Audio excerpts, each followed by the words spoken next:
How to determine the fluidity of fresh concrete on a construction site.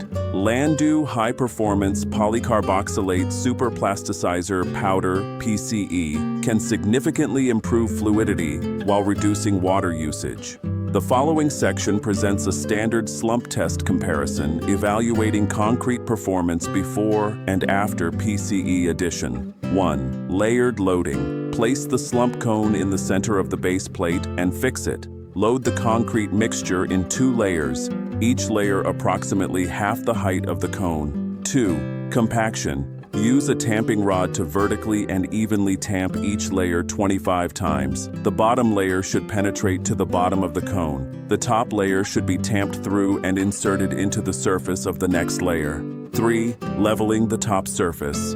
4. Vertical lifting. Immediately, within 5 to 10 seconds, smoothly and vertically lift the slump cone upwards, allowing the concrete to slump freely under its own weight. 5. Without a water-reducing agent, concrete water consumption is 230 kg m3, with a slump of approximately 180 mm. The limited slump and narrow spread indicate poor overall fluidity, making pumping difficult and increasing the risk of segregation. After adding the high-performance polycarboxylate superplasticizer, concrete water consumption is reduced, while the slump reaches approximately 220 m. A larger slump and wider spread indicate faster flow and excellent workability. The concrete is easy to pour and vibrate, flows smoothly into the formwork, and forms a dense, void-free structure.